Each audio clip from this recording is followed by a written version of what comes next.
Yo, what's up, riders? Welcome back dito sa aming channel, dito sa Doride Ball Review. So, may dalawa tayong ballang i-review again. At ayan ang Doride, tampay sa court. Laban dito sa Molten GQ7X na OEM, na Class A, na fake, na factory out. So, yun yung mga sinasabi nila para may benta tong bola na to sa halagang presyong original. So, ang gagawin natin, syempre, unang-una, check natin yung hangin na itong dalawang ito. Gagawin natin, hangin na natin sila ng 9 PSI.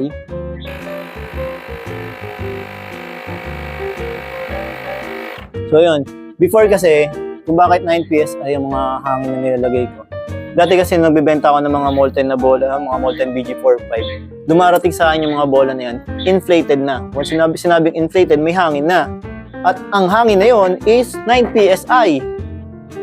So, from factory, galing sa factory yan, isang factory yan, galing sa Thailand na factory yan, o kaya sa China, o kaya sa Vietnam, na-ship dito sa Pilipinas, nakahangin yun. Isang malaking box yun, yung bola na yun. Sa loob ng isang malaking box, ang laman nun is 16 na bola. 8 yun. 8 nga, 16 nga ba? O, ay hindi, 12 pala, 12 yun. Hindi ko matandaan, basta malaking box yun, ganun. Basta 16 o kaya 12 o kaya 16 yung laman nun. Yung box na yun. So, nakahangin lahat yun. Kaya malaki yun. So, kaya mahal ang Molten. Kasi yung ano niya, yung size ng ano niya, yung size ng box niya malaki. So, kumakain yun ng malaking espasyo sa barko, mas malaki talaga. So, hindi rin siya pwede mayuyupi. Kasi pag nayupi yung box, baka ma-reject, may balik yun.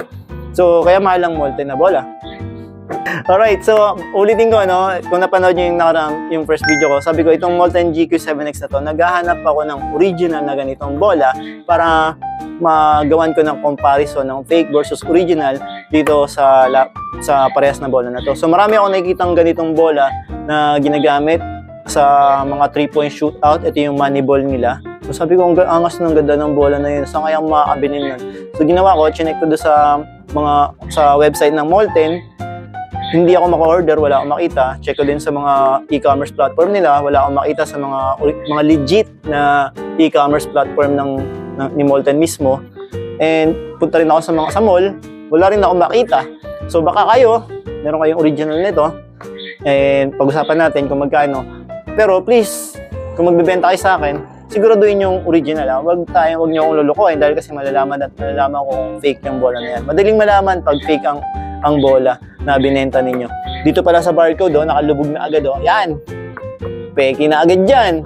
Diyan yung malalaman. Na-explain ko na yan. Tapos mga nakaraang comparison natin ng fake tsaka original.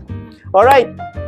So, baka hindi ko pa nasabi. So, inang ko to kanina ng 9 PSI kasi kinumpare natin ito sa Nike Elite natin na all court. 9 PSI pa rin siya. Ang next na gagawin natin is the bounce check.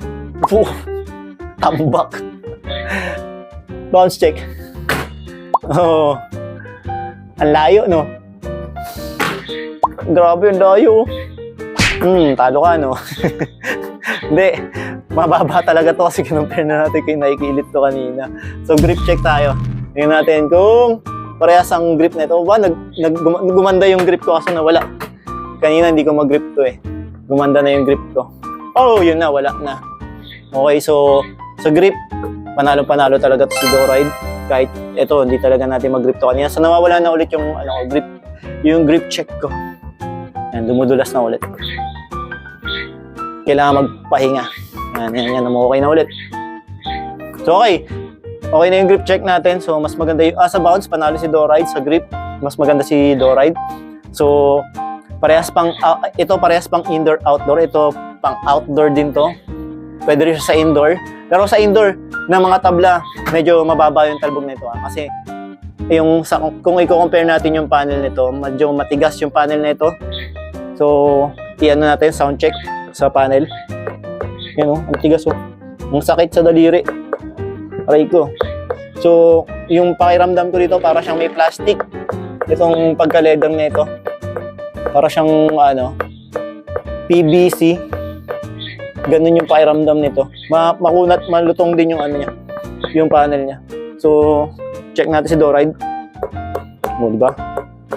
Si Doride medyo may foam sa loob kaya hindi hindi masakit ito pitik-pitikin, no? Ganyan ang ganda na ito. So, PU leather, ang materials na ito is PU leather din daw. Hindi ko sure kung anong PU leather, pero parang PVC talaga siya. PVC na may plastic na leather, gano'n, pag ginagalo-halo. So, close-up look natin. Nakita nyo to. Nakita nyo yung panel. Durug-durug. Tapos yung mga dikit, yung mga glue, nakalabas. Tapos, ayun, tapos may punit. May mga nakaangat-angat na. Parang rugby yung nilagay rito eh. Ayun, nakaangat na din. So, mga ilang gamit lang nito, magtutuklapan na to. And close-up look kay Doride Tambay sa court.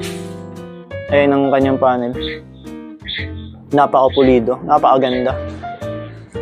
Tambay ka lang ngayon, pero pag naglaro ka ng araw-araw mo ginamit ito sa court, tumambay ka sa court, sigurado, maaarating ka sa malalaking liga.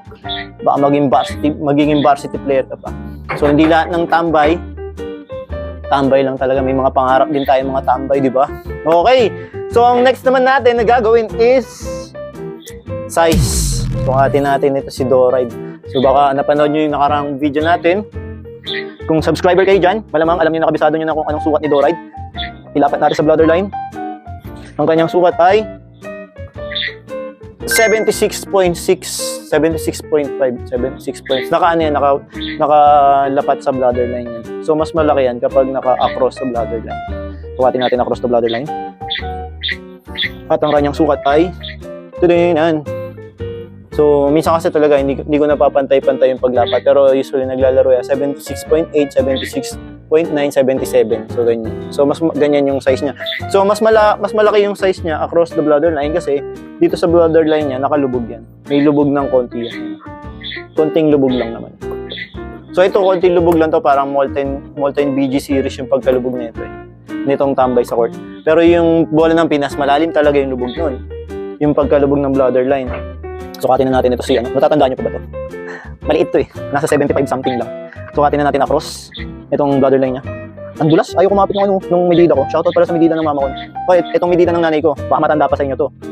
Kasi nag-iibon pa si mama noong 1990s. 1990, 1992, 1993. Matanda pa talaga sa inyo. Okay, ito yung size ng ating 75.8, 75.7. And ang size nitong Molten GQ7X na Molten na OEM na fake. Sukatin natin ng bladder line naman lapat sa bladder. So medyo nira-wrap up ko lang, binibilisan ko lang ang ating pag-compare dito sa bola na to. So yan, 76 naka-bladder line. But parang mas lumaki siya. Kasi nakalitaw itong bladder line niya eh. Ayun, di ba? Mas nakaumbok, nakalabas. Kaya nga tulad nga sabi ko nung nilalapat kong gano'n, nakapantay lang. Tapos dito, eto, nakaumbok siya dito. Ayan, nakaumbok din siya dito. Hindi siya nakalubog. Dapat yan nakalubog yung bladder line doon sa panel ng bola. Ito hindi eh. Sumobra. Punta na tayo sa weight comparison. So, grip check ulit tayo. Grip check. Grip check! Grip check. Ang dulas na. Okay. So, okay, timbangin na natin ito. Si Molten. I-reset natin. Zero natin to. Zero. Yan, naka-zero na yan ha. Timbangin natin. Ang timbang nito is hindi siya official weight. Kasi ang official weight is 585 grams. So, nasa 577.7 grams lang to. Si Doride naman ay nasa 605.7 na 600.6. So, ibig sabihin, pasok sa official weight itong si Doride Tambay sa court. Ito namang si Molten, hindi siya. So, pag ginamit nyo si Molten GQ7X sa court, syempre, mapupudpud yung panel agad niya, mababawasan agad. So, habang ginagamit siya ng maraming beses, mas lalo siyang nawawala sa pagiging official weight. So, hindi na official ng official ang size niya, hindi pa official yung weight niya. Tapos, oblong pa siya. Ayun ang oblong. So, yan. Hindi siya bilog. Matigas sa kamay, masakit sa kamay. So, ulitin ko, para pag nakalubog ang barcode ng mga Molten na bola, so, mga fake yan. Ang mayroon lang nakalubog na Molten na bola is yung Molten na original na Molten BG38. Yan, original yung mga nakalubog na yun. Which is yun yung mga ginawa sa China yun. Ang mga China kasi na bola, pag nakalubog yan, made in China yan. Ay, ang barcode pala pag nakalubog, made in China. Pero sa Vietnam, ganun din, nakalubog din. Pero pag molten kasi, usually Thailand yan. Naka-printed lang yan. Okay, ang presyo ng bola na to. Itong presyo ng bola na to, na Dorite tambay sa court. Ano lang to, 848 only. Sa halagang 848 only, meron ka na napakagandang bola, meron ka ng original na bola, meron ka ng official size na bola, meron ka ng official weight na bola, 848 lang, leather pa, for indoor and outdoor. Pwedeng gamitin ito sa mga ligam ng barangay, mga outdoor, mga magagaspang na flooring. Pwede ito dahil kasi mas tatagal ito at siguradong matatapos yung liga ninyo. Ito pa rin ang bola na gagamit nyo. At ang maganda pa dyan, kaya nyong bumili ng 3 bola sa presyo nito, sa presyo ng yung mga branded na bola. So, halimbawa, bibili kayo ng mga tag 3,000 na bola. Itong Dorite, 3 na yung mabibili ninyo. So, ibig sabihin, sa paligan ninyo, 3 ganito na mabibili ninyo. Di ba? Mag-Dorite tambay sa court na kayo. Oh yes! Tapos, kung magpapaliga kayo, ganito gamit ninyo. Please, pag kung sakaling mga commissioner kayo, mga SK, huwag kayong gagamit ng fake na bola pampaliga. Kasi, masisira yung quality ng liga ninyo. So, isipin nyo, ginastosan nyo na yung liga. So, pagdating sa bola, ang pangit. So, masisira yung paligan ninyo. So, dapat, sa bola din, ginastosan nyo na yung liga eh. Gastosan nyo na rin yung bola. Pero kahit yung mumura, ito, hindi mahal. Pasok na pasok sa budget. Ito, ang masakit dito, may binibenta mga ganito, halos presyo ng original. Baka mabili kayo ng ganito, tagda 2,000. Sabihin, original yan. Wala mismo sa Molten yan. Dito lang meron sa amin yan. O yun, mahirap doon. Wala sa Molten nga mismo. Wala. Tapos sa inyo meron. So, mahirap yung ganon. So, ayun lang. So, pwede kayong mag-check out nito. Nandito mismo sa video yung icon, yung product icon. Pwede nyo i-click yan, dadalhin ka shop namin. O kaya nasa description, o kaya sa comment section. Click nyo lang link, i-check out nyo na agad. And I'm Bounce Out!